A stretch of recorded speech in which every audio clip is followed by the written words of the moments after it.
Ndabasuhuje mwese abakunzi ba Eugenie Family, Yesu ashimwe cyane. Tugeze mu mwanya wo kumva ijambo ry'Imana. Reka dusenge.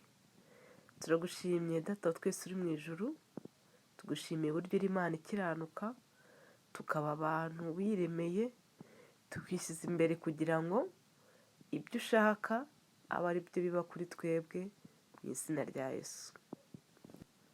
Wari wasenga usaba Imana yuko ubuzima bwawe bwageraho iherezo, hanyuma ukabona ibitotsi ukaruhuka nk'abandi? Erega burya urupfu ni rwiza, urupfu ni ibitotsi. Uretse yuko abenshi bagenda batabisabye, ariko urebye umuntu aho aba yagiye,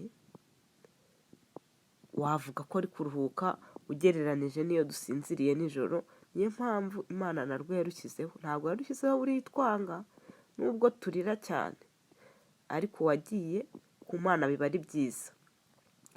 Ariko se mu bantu bose Bibiliya itwereka, ni bande barusabye bakarubona?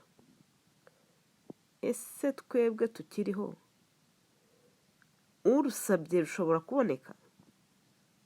Ese urusabye Imana ikakubwira amagambo nk'aya ari muri Yesaya 60:19, ugakomeza ukageza hepfo, haravuga ngo ku manywa izuba si ryo rizakubera umucyo, kandi ukwezi siko kuzakubera umwezi, ahubwo Uwiteka azakubera umucyo uhoraho, kandi Imana yawe niyo izakubera icyubahiro.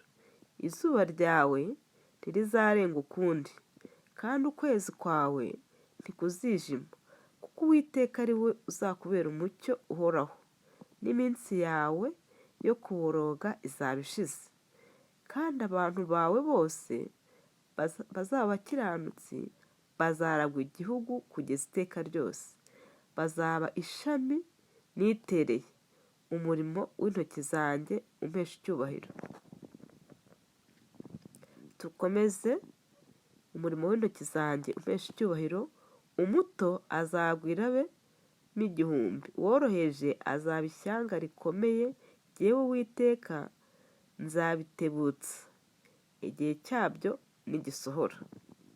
Imana idushoboze kubona ibyo Imana idusezeranyeza, kandi irabishoboye mu izina rya Yesu.